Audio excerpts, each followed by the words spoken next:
like many of you, I meet tons of people daily. And one of the things that I find is that our interactions usually begin in the same way and with the same two questions. Number one, what is your name?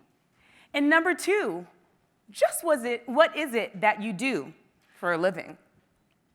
So to begin, hello everyone. My name is Oneika Raymond. Some people call me Ofrika, some people call me O, some people call me names that I can't repeat on this stage because they're derogatory, but you can call me Oneika. And instead of telling you what it is I do, I figured that I would show you. Because this, dear friends, is a picture that was taken of me at work. Unless you think all I do with my life is to loll around in pools and look fabulous, I actually happen to take pictures at work with reindeers. This picture was taken at work as well in Finland. And these two pictures were taken at work too. Yes, I am living the dream. I am #blessed. I get paid to travel. And it is a wonderful thing, and it is a wonderful job, and I really enjoy it. And like many of you, I'm also a multi-hyphenate. So I find it really difficult when people ask me what it is I do for a living to give them like one word or one phrase because I do a multitude of things. But if you twist my arm, I'll tell you that I am a travel journalist and host, I am a brand ambassador, spokesperson, and if you ask people who know me, they'll tell you that I'm also a busybody, a big mouth, and a frequent selfie taker. And let me tell you, that last one is really important to my job, and just to illustrate that, I'm gonna take a selfie right about now. So. Can y'all, like, you know what I mean? Make it look good. Fantastic. Thank you so much. You may recognize me from some of the work that I've done on the Travel Channel. Yes, it is #coolest job ever. And I have a number of digital series. So I've been with the Travel Channel for about a year now. And over the course of that time, I have hosted 4 different digital series that have been filmed in 12 different cities. I've produced or been in or hosted nearly 40 different episodes. And of the content that's put online, because most of the content is online, some of it is on television as well, that's garnered about 3.5 million views. I think that what I'm doing is not only great for me, but also great for the people that I represent, because I'm one of the few Black women to host a travel show for a major network. So it's not just about me, it's also about my community and the people who, I guess, are similar to me and who look up to me because, gosh, older white men have been in the travel media space since like the year of 0. So can we give it up for a little bit of color in the travel industry, please? Thank you. Thank you so much. So while you may look at me and say, wow, this girl has done a lot. Actually, my mom would say that I'm doing the most.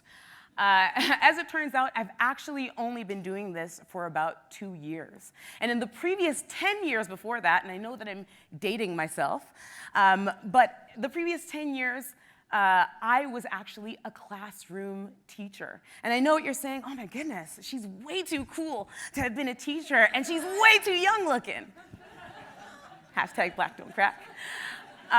But it is true. So before I actually got into the travel game, before I actually got into the travel space, before I was known as Oneika the Traveler, I was actually known as Miss Raymond.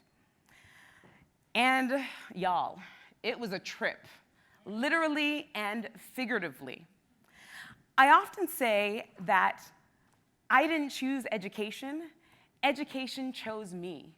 Because the reason I became a teacher, well, it was born from a love and a passion for travel. Because what had happened was that I grew up in a city you may have heard of in Canada, named Toronto, and I never really traveled that much. It wasn't really part of the things that my family and I did. I came from an immigrant family. My parents are from Jamaica. Anybody ever been, wait, we have some Jamaica? Why? Awesome. And, the traveling that we did was mostly restricted to visiting our family members in the US and in the Caribbean. So when I ended up going to university in Toronto, somebody told me that if I changed my economics major to a French major, that I would be able to study abroad for a year in France. So what did I do? I changed my major to a French major. Oui, bien sûr.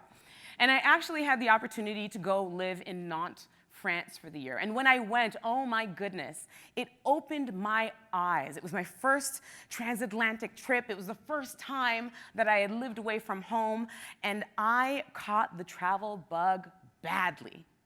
And I thought to myself after that year, well, goodness, how can I keep this going? And how can I find a career that will enable me to live abroad and make some money and also appease my immigrant family? You feel me, okay? Because in immigrant families, there's none of this discovering yourself. No. It was like, where are those degrees at, though? Where is that paycheck at? So I discovered through my research, and after lots of prayer and lots of tears and lots of soul searching, I discovered that if I got my master's in education, that I would be able to live abroad and teach abroad. And that is what I did for 10 years. I started my career in international education, and I was Miss Raymond to a bunch of rich kids in very privileged international schools. And I had a very illustrious career that took me through, well, many different countries. And I lived and worked in Hong Kong, France, Mexico, and England. And during that time, I actually started a travel blog to chronicle my adventures. Now, you know what? Being a teacher wasn't all that bad. There were many different awesome aspects to my job. Number one, the short work day. Working 8 to 3 was fantastic. And if you look at that, or if you recall that picture that I showed a little bit earlier with me and those kids, there were so many perks because I got to take kids on field trips to places like Nepal and Cambodia. And that picture of me that I showed you a little bit earlier was actually of me on a field trip in Gay Paris. This was wonderful. So that was great. I also got a wonderful salary, actually, to the tune of 6 figures because teaching internationally teaches way better than it does in the US.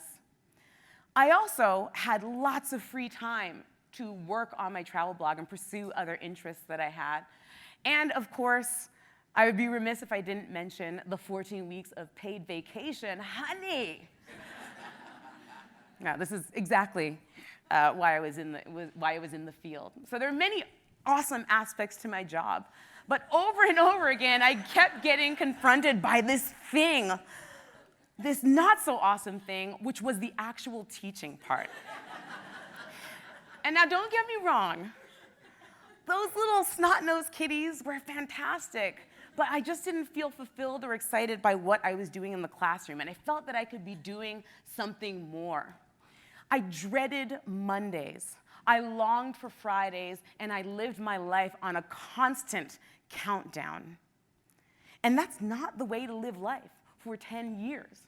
Because here's the thing. Teaching was the means to an end for me. And the end game was always to travel. That was where my passion lay. So I knew that my teaching days had to come to an end because this wasn't the way to live life on this constant countdown. So, because I'm a fan of whole numbers, of even numbers, of milestones, I decided to quit. And on my 10-year teaching anniversary, I left my job, and I did not renew my teaching license, and I thought of all the things that I could do in life to continue traveling, and I thought, well, you know what? I have this travel blog. Maybe I can just kind of run that full-time. Maybe I can pursue travel journalism. But then there was another issue. I wasn't that young. I was 33 years old when I decided to give up my teaching job, when I decided to pursue travel journalism full-time. And another little issue, I didn't have any formal journalism training, nor did I have a journalism degree. So my immigrant family was like, what? Trust me. But you know what? I thought, I did not want to live life with the regret of not trying. And that is what propelled me to move forward. So you're thinking, okay, well, this girl, she had a passion, okay, like I have a passion too. How many of you are doing this full time, like blogging full time, creating full time? Show of hands. Okay, so a good amount, but definitely not the majority. How many of you have thought to yourself, or how many of you have longed to turn this passion of yours into an actual paycheck? Show of hands. Y'all lying, I know. You guys are here because you want to do what you do for love, for money on a full-time basis. Right? You feel me. Exactly. But let's get real. Pursuing your passion full-time is great, but it is simply not sustainable if you cannot turn it into a profit. If you can't generate income, it's not something that you're going to be able to do long-term and full-time. So here are my tips, because I am hashtag living the dream and hashtag blessed. I am one of those people who decided to step out on faith, pursue my passion, and I've actually been able to turn it into a profitable lifestyle and into a paycheck. So one of the first things that I did was I identified my gifts and my strengths. You may have noticed that I'm really shy. You may have noticed that I'm really soft-spoken. Actually, no, not at all. I realized that one of my greatest passions, other than traveling, was speaking, writing, hosting, presenting, and also photography. So I thought to myself, well, if I take those gifts, how can I then parlay them into a travel job? And how can I make money from it? And that was really my second step as well. I found a way to monetize these strengths of mine in the industry, and specifically in the travel industry. Travel has become kind of this big thing. Everybody's talking about, being a digital nomad and discovering themselves, on mountaintops in Indonesia. And so I realized that I could monetize these gifts that I had, and I could start creating content for travel brands. Have you all heard of the term influencer? Yeah. Influencers are just getting a kick in the butt these days. There have been a slew of articles basically disparaging influencers, but it is big business. And I realized that not only could I use my skills, but I could also market my influence and make money off of that. Number 3, I identified trends. I kept a keen eye on the industry, and I realized what was poppin' versus what was not poppin'. And when I started off 2 years ago, I saw that there was an explosion of social media video. Could I make videos? Not really. So what did I do? I sat down, I got a cup of tea, and I watched hours and hours and oodles of YouTube videos, and I learned what cameras I needed to buy. I learned what editing software I needed to purchase, and I also learned how to produce and cut video. It's so important to learn new skills, because if you don't evolve in these industries, which are constantly changing, then you will not survive. The next thing I did was I created content like mad. And in the travel industry, you can imagine this is really difficult, because you got to be traveling, taking photos, you got to be selfie taken on mountaintops in Indonesia. You need to be doing a lot. You need to be doing the most. But I figured that in the pursuit of this passion, it was necessary to do so. So I was creating content at least 3 times a week. I was a Jill of all trades. I was everywhere. I was on different platforms. Another thing that was super helpful to me was to be my own PR. Because I'll tell you right now, you are your own biggest advocate. If you don't believe in yourself, if you don't market yourself, nobody is going to believe in you, nobody is going to market you, nobody is going to work with you. So, have you all heard of Tinder? Show of hands of those who have been on dating websites? Yeah? Well, I kind of did that, but I did that for LinkedIn, and I did that for Twitter. So what I would do was I would look up the brands that I wanted to work with, and I would look up the necessary people that I needed to get in contact with. I would stalk them. I would message them. Now, Jay made a really great point about letting people talk about themselves. And this is a really key skill in terms of you getting where you need to go. So I found what was really effective was contacting different stakeholders, the different people I was interested in working with, and asking them for informational interviews, because I recognized that I could kind of get an in if I asked them to talk about themselves, because people love to talk about themselves. I also made it a point to answer every email and query that came my way, because I figured that the more contacts I made, the more my name was in people's mouths, the more opportunities I would be able to reap in future. And finally, this is probably one of the biggest things that has aided me on my journey. I created content with my customer in mind. I think the trap that a lot of us passionate people, passionate creatives fall into is that we create art, we create content for ourselves. We create the things that we like. We're not creating them to serve a customer. And this is a thread that we've heard in Jay's talk, we heard in Pat's talk. You should be looking to serve your customers or your clients or the people that follow you. You should be creating for your audience, and that's precisely what I did. I recognized very early on that my voice as a Black female in a travel space that is white as snow and male, I realized that my voice was really important and it was really captivating to Black females like me who were interested in traveling and who wanted to know how they could get their hair done in China with much difficulty, but possible. I lived in Hong Kong for 5 years. That's another talk. Think about what problems you can solve for your audience. How can you serve the people who are following you and the people who will follow you in future? One of the things, one of my personal credos, my personal mottos, is that I always want to entertain, inform, and persuade. And that has really served me well, and it's propelled me really far. I should also say that I also make sure to ignore the haters, because you know what? There'll be all kinds of people telling you all sorts of mess and trying to convince you why you shouldn't be doing what you're doing. But understand that their hate is often a reflection of their fear. You will also have fear internally, but use that fear as fuel and use it to light a fire under you so that you can move forward. Use it as a springboard, and that's precisely what I did. I also treated my passion as a business from the start. And again, I think a lot of us creatives have a tendency to think, well,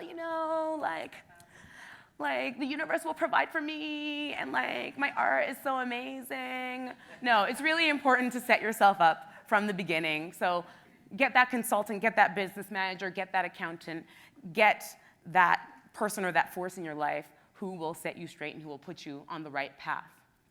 So I began this talk a little bit earlier, and I told you that I get paid to travel, but actually, let's be a little bit more precise. I get paid not to travel, but to persuade people to travel. I get paid to inform people about travel, and I get paid to entertain people through travel. A few slides back, point number 6, I told you that you should be creating content with your audience in mind. And I told you that one of my personal goals is to inform, to entertain, and to persuade. That is how you turn passion into a paycheck. And before I leave you, I wanted just to say something or a few words about failing and about regret. First of all, it's okay to fail. You will have many false starts in the pursuit of your passion, and that's fine, because anything that's worth fighting for or working for, you're going to fail at it. It will cause you pain at some point. But a very, very wise woman by the name of Lucille Ball once said that she would rather regret the things that she'd done than regret the things that she hadn't done. And honestly, that is the way that I choose to live my best life. One last thing. A couple weeks ago, I was featured by Forbes magazine, and they wrote an article on me. And they talked about how I started from the bottom, AKA sixth grade classroom, teaching like French and social studies, and pursued my passion and managed to get myself somehow, by hook or by crook, onto the Travel Channel. Know that it's possible. Know that your passion can be profitable, and have the audacity to dream, but also the drive and the wherewithal to put in the work to get there. So thank you so much for listening to me. You can follow me, follow my travels, and who runs the world? Us.